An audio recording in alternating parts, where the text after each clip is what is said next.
Welcome to Things Go Sideways. I'm KiKi, and this is the show where we talk about what happens when the plan breaks, job ends, identity shifts, or when something just quietly stops working the way it used to.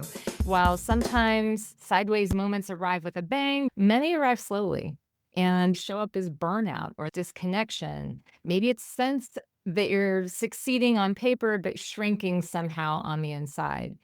My guest today is someone who has spent years sitting with people in those types of moments.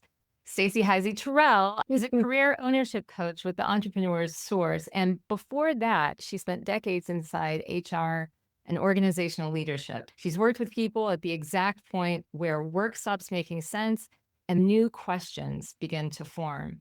Stacy, I'm so glad you're here with me today. Thanks for having me. I'm excited for our conversation. So, as I said in the intro, you've spent years sitting with people when their careers have gone sideways before they know what they're doing, maybe before they have clarity, before they have language for some of these ideas, who they're about to become and who they even want to be. What does that moment typically feel like for them? Yeah, I think it can happen, as you said, like sometimes it's a big bang, that a job loss or a transfer or reorg, and all of a sudden life is really different. And we're reevaluating, like, how do I fit in this new environment? But then sometimes we start gliding off the track or wake up and kind of realize that maybe the goals that we had in our early 20s when we started down the path are different now that we're in our 40s or 50s. And our life is very different. Our career goals haven't caught up or kept pace with our life goals. And it can be this kind of wake up to dissatisfaction or misalignment and feeling, this doesn't really fit anymore. I'm at the point where my Mhm. daughter is about to leave the nest. And I can imagine that that's a common time where people might have questions like this, but it can happen anytime. It can happen with you suddenly realize that you're going in the wrong direction or a different direction feels. I want to look to your background. We talked about your traditional HR roles, and then you became a career ownership coach. That's an interesting transition. Was there a moment or was it more like a slow realization when you saw that the system wasn't working the way people were promised it would? Is there some time when you Yeah. were going Yeah. through that process, was there a certain point where you're like, "Hey, wait a second, you know, this isn't Yeah. working out how anyone expected." Yes. Well, there were many moments like that. Most of my career, I worked coaching from the company's perspective, how to be a better employee, a better leader for the organization. How can you fit into the organization? And when that didn't work or the organization needed to go a different direction, I was the layoff queen. They were Oh, flying me all across the country. layoff queen. That is never a title that I think anybody would ever really You want. walk into an office and people are like, "He's here." Huddling in the Like, corner and like, "Eh." I see people in those moments where they had a plan and all of a sudden the rug was pulled out from under them. And it was so disturbing to me. I tried really hard in the ways I could to serve. Then came some shifts in my career, and now I really am doing the same thing, but from a totally different perspective. So now I work with individuals. How can the career fit them and their lifestyle, their life goals? What does an individual do after their organization has laid them off or given them hard news? How can I help them find something that may be better aligned, a better fit? So that's been fun for me to flip that upside down, use that same experience and those feelings working for a much more gratifying goal. I Celebrating those successes with my clients, like we landed a new job, we started a new business, they've come to some point of realization or clarity rather than just, again, working for the big blobby organization, making that individualized, seeing those stories of change or hope is been transformational for me for sure. But also, there's lots of clients out there going through it. There's lots of people Well, hitting these roadblocks. especially now, it doesn't seem like you can turn on the news without hearing about layoffs coming from here or there. I lived over 20 years in the DC area, and with all the federal layoffs and stuff too, it's just is always a lot of people, more people than I can recall previous to this, have been going through these shifts, these layoffs, sudden changes in their career trajectory. So I have these questions coming in all the time where it's like, who do I want to be now? Where do I want to go? Is this when I make a jump to Yeah. consulting? Should I leave my traditional role working for this association or nonprofit and then try this Do new something thing? totally different. I had a friend who had always had a dream of working in a bookstore, and yet that just didn't jive. She got out of school. It just was like that was not the thing that she was going to do. She used this as an opportunity to pursue a new path.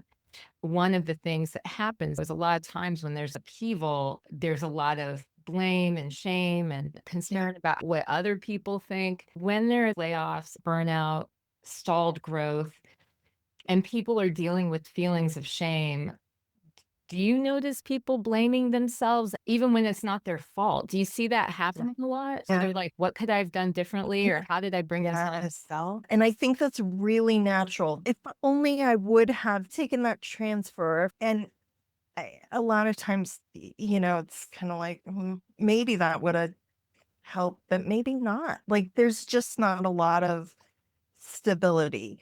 Need to grieve a bit. They had a vision of their future, and now that's going to be different. And that might be really disappointing. Who am I if I'm not manager, director? I'm not in this industry. Who am I? Throughout my career, the folks that get through it most successfully are able to hold those feelings, go through the stages of grief, but also take the opportunity to reevaluate. Am I headed towards my goals? Have my goals changed? What are my goals? Do I need to write them and redefine themselves? How do I define success that might be really different than the paradigm I've been working under? It can be such a challenge for people who otherwise seem very confident. They have been going along fairly well. Then they hit this point, and a lot of times they don't feel, whether it's because of for very practical reasons, financial reasons, something going on in the home, that they are afforded the time to really grieve and figure it out when things are topsy-turvy and you feel responsibility for a lot of people around you. It can feel like you need to sort of hide or not show that the uncertainty. I ended up moving from the thing I'd been working on, like this podcast platform and community for 16 years. A long time. Suddenly, I'm not doing that anymore. Who am I without it? It was my second child. What do I do when that's done? It can be exciting, but also very scary. You talk about career. Is it something like that where something has to break or there's some disruption that triggers a moment where people are willing to imagine a new way of working? We spend so much of that strategizing energy on our organizations, our teams, our kids, our families, our friends, and rarely turn that in on ourselves, right? We may have defined our goals when we started our career, and now we've possibly decades later, and we haven't thought about, well, what's my career strategy? Maybe I had to be a high earner while my kids were young, but now they're out of the nest. Mm. Could I trade some income for lifestyle? What is my retirement plan? What does that look like? What do I enjoy most? Am I doing those things? Am I pointed towards my goal? I find when we take even a few moments of time to consider that, a lot of times we have these great epiphanies of, yeah, no, I'm really working towards somebody else's goal, or I'm working towards 25-year-old me goal, but not present day me or present day family, what our family needs now.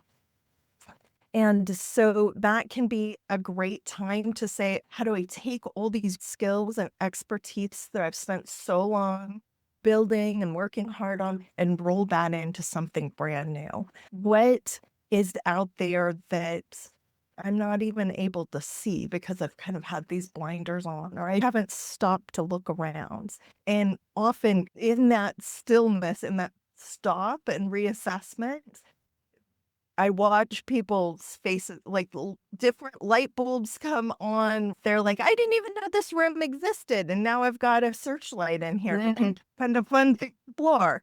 Having some freedom to try some new things can be liberating, really exciting and freeing. I love that. I think a lot of what draws me to doing a project like Things Go Sideways is to see these stories or hear these stories about people who something has come along in their lives and it's sort of shaken things up, and then they are figuring out who they are, what they do next, answering these questions. Mhm. And that can be the catalyst for something really incredible that would not have been nearly as interesting if it hadn't happened. And you must see this all the time in the work that you. Well, and I think we all have those stories of people who say, oh, getting laid off or getting fired was so embarrassing, but it was the best thing that happened to me, or not getting the promotion, or not getting this or that. And finding maybe that wasn't the door I wanted to go through. Like maybe there's something better. But yeah, I think listening when we have those opportunities to pause and reassess can be really life-giving. Some people, it's too scary. They dive right back in. But I think when you get a lot of those messages, the universe is telling you, slow down. We might need to reassess. Well, and a lot is said about the way our identities can get tied to our work personas or what we do for work.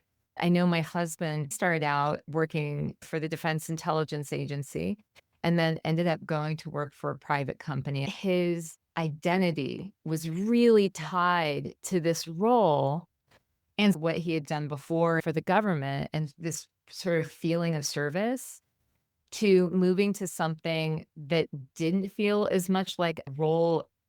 And it was hard for him.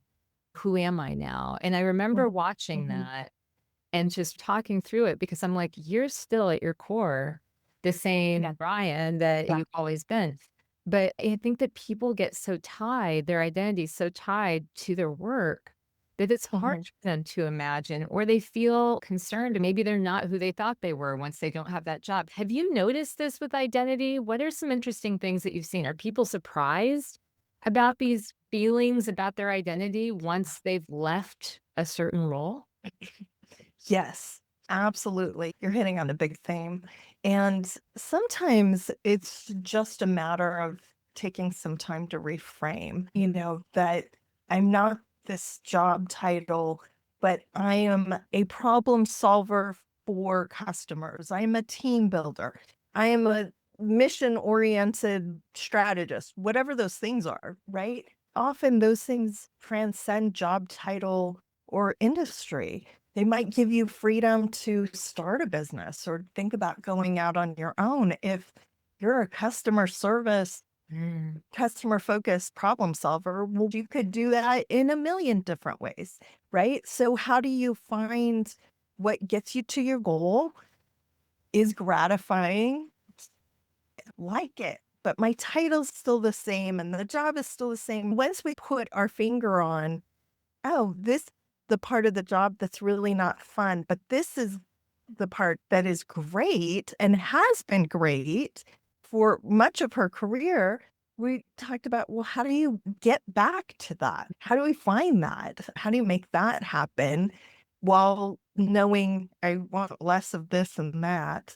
Being able to articulate that too is often really satisfying for people to go, ah, Yeah, that's who I am.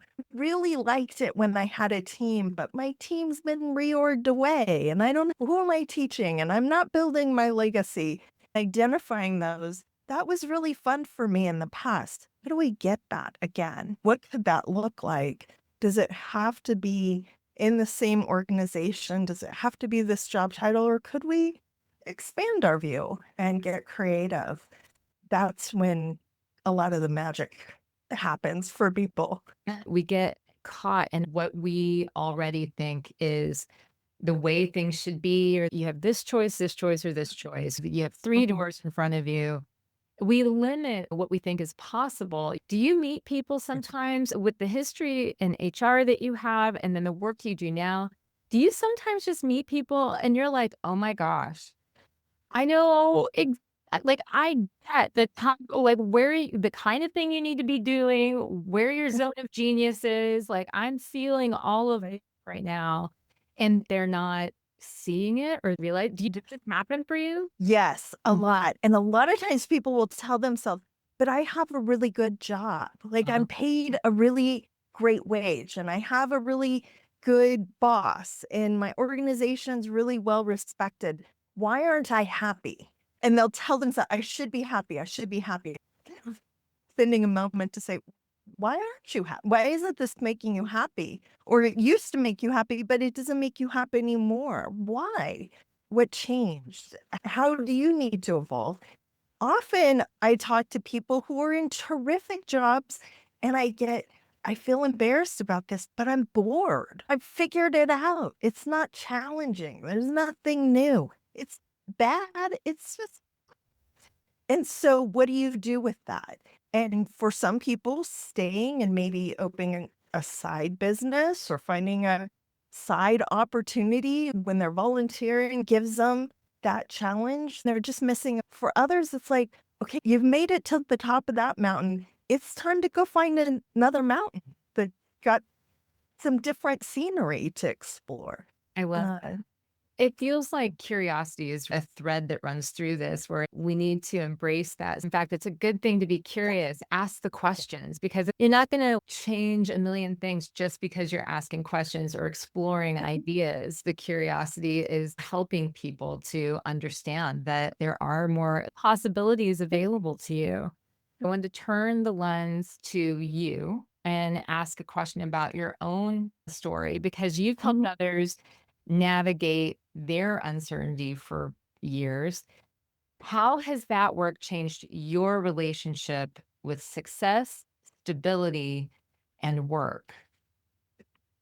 I think my perspective on work and how important that is to us human beings Mm. has really evolved in the last couple of years. Meaningful work and for us to be in community and have that sense of building and productivity was healthy. As been coaching people, I've seen that misalignment between goals and values and their work.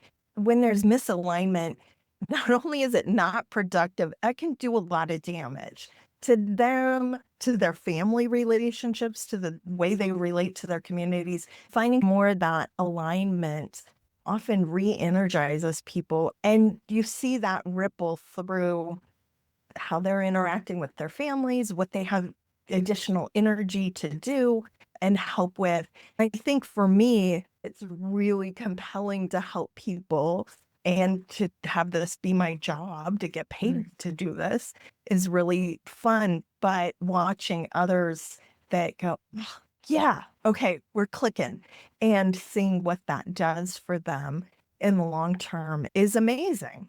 Yeah. So we had talked a little bit about where people skip past the grieving area, or sometimes they feel like they have to.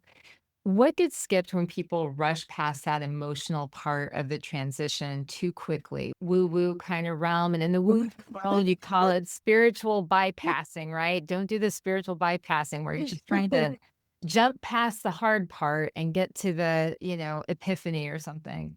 So, what happens? What can be the difficulty that comes as a result of skipping past that rough patch where you kind of need to grieve. You kind of need to live in that, Yeah. discomfort. Well, and I think for a lot of us, sitting with some of those emotions is really uncomfortable.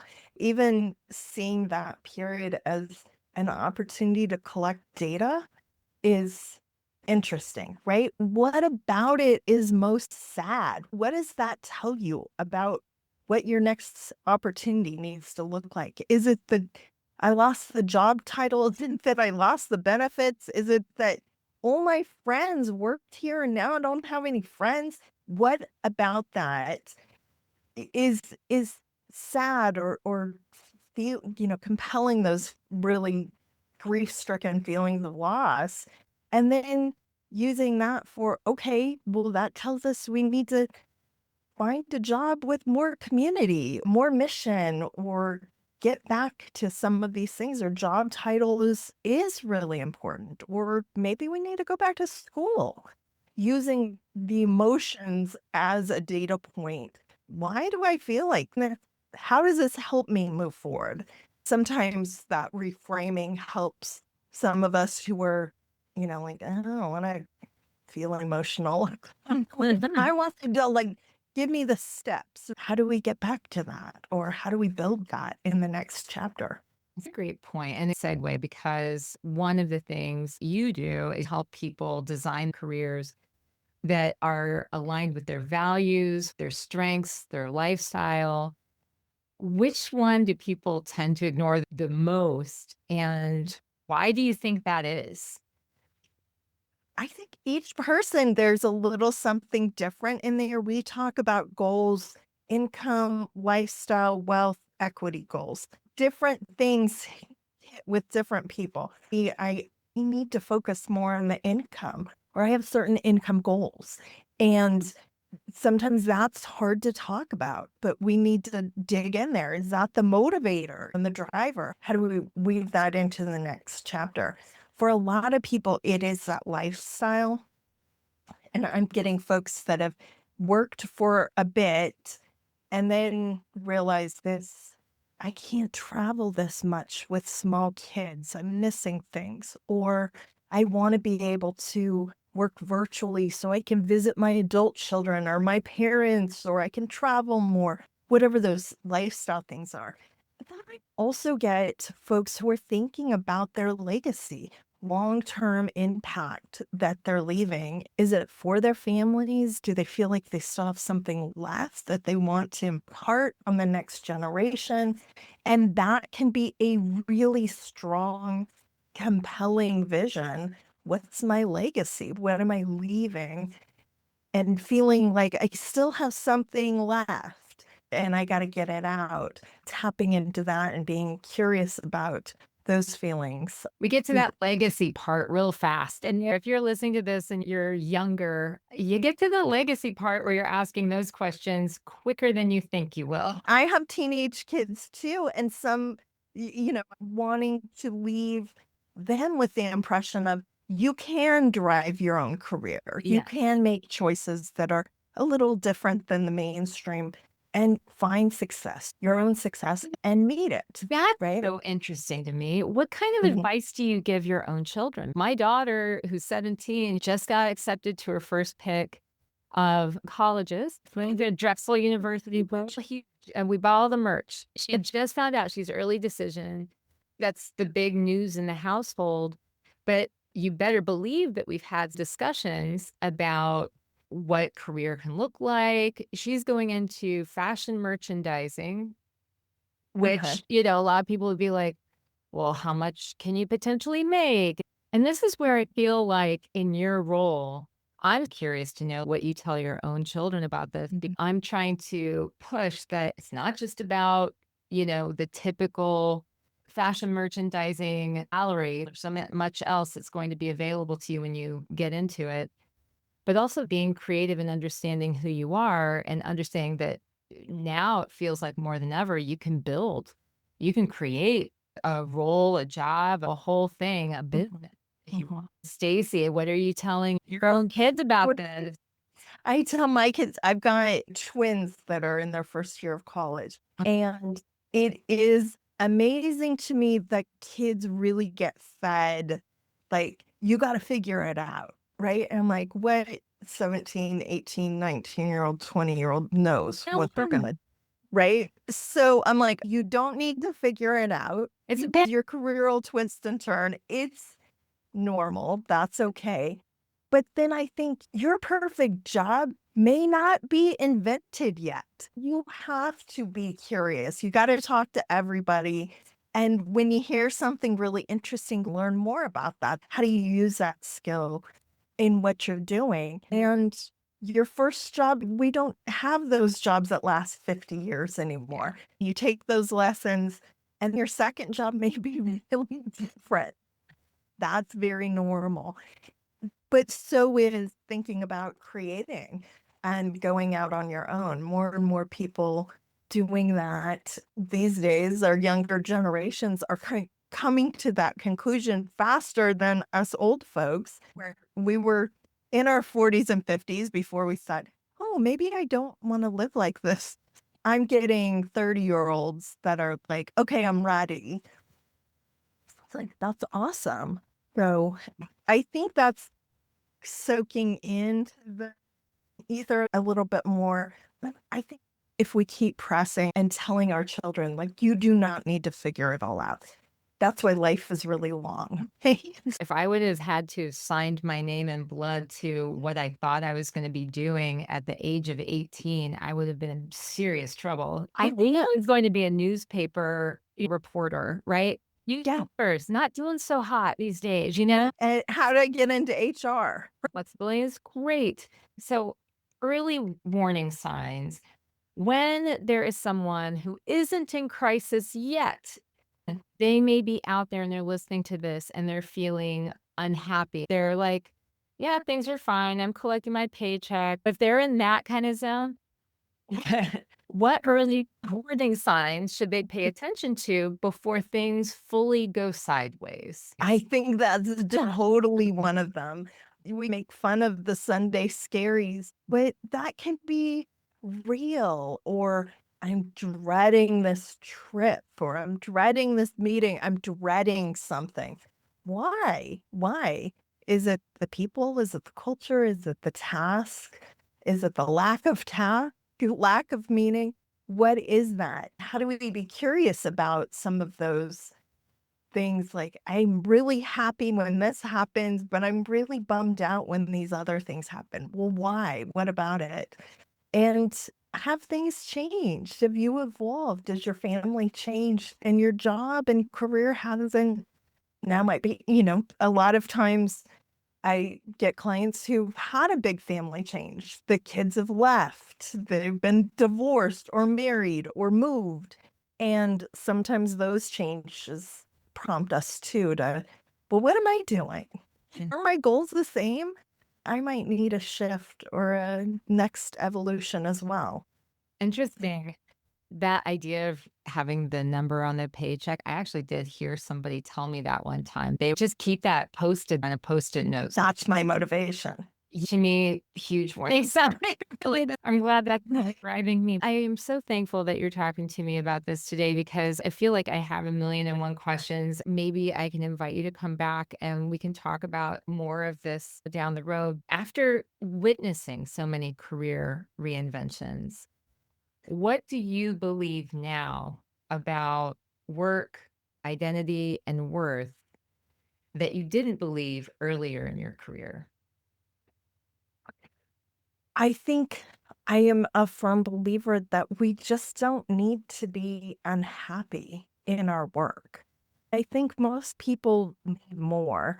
They need to know, what is a job really doing for them? What is their impact? What does that look like? And taking some time to think about that and reassess. And I get a lot of clients who are just like, I just don't know what I'm doing. Am I making the world better? Am I building anything? Is anything different because I get up and do this all day long or not? And thinking through that, what are those motivators? Yeah. Sometimes it is thinking about, what is my energy going towards? And am I making some positive impacts to the world in whatever way that is? But are you feeling it or not? And so I think like my early Stacy was like, well, I can do that in my personal life. I can do that in my relationships in the lunchroom, but my work is dictated by the organization. The corporation tells me what to do, what to think. I may disagree, but that's me. I'm going to go along because I need the paycheck. Older Stacy would say, nah, that's not true. There is alignment you can find. You can have both. It might be surprising how you get mission and life needs met at the same time. That might look really different for different people and be surprising that little changes can give you back some of that. Why am I here? What am I doing? What do other people think? What do my kids think? Yeah. I have to say, Stacy, thank you for this conversation. It was so good. Oh, I feel like people need to seek you out and connect with you. We're going to share how to do that in the show notes. I know that there are resources available that people can check out and find out more. Is there anything in particular that you'd like to direct their attention to? yeah. Often I'll talk to an audience and there's someone out there that has like a little tingle, little itch, like, oh, she's talking to me, right? Or I've been feeling this and now might be the time to act. So to encourage people, go to my website, My Life, My Biz, B-I-Z. So My Life, My Biz, Like, fill out a contact card, get in touch with me. We can talk about your situation. I also have lots of articles, quizzes, and fun stuff on my website that helps. How do we get those blinders off, start seeing more of the environment, maybe redefine what success looks like in a different way? I love it. One last question, I promise, right before I turn off the recording button. I have to know with twins, did they go into the same line, different lines? What are they focused on? Oh no, they're completely, And they're so I have 4 daughters. My oldest are twins. They're freshmen in college. One is at Duquesne in Pittsburgh, gonna do music education. The other one is at Vassar in Poughkeepsie, New York, doing politics, history, pre-law, something or other. the waiter, are you just sending her things on, here's your life in HR? Could go that direction. I told her she was in 2nd grade. She organizes lots of things. I'm like, you know what? You should be a logistics coordinator for the Red Cross. She was like, what? I go, you tell helicopters where to go, all this cool stuff. Yeah. It'd be fun. She's like, then she comes home. She's like, I heard this woman talk about large nonprofits' logistic needs. I'm like, really? So Almost like funny. your mother could see. But, who knows?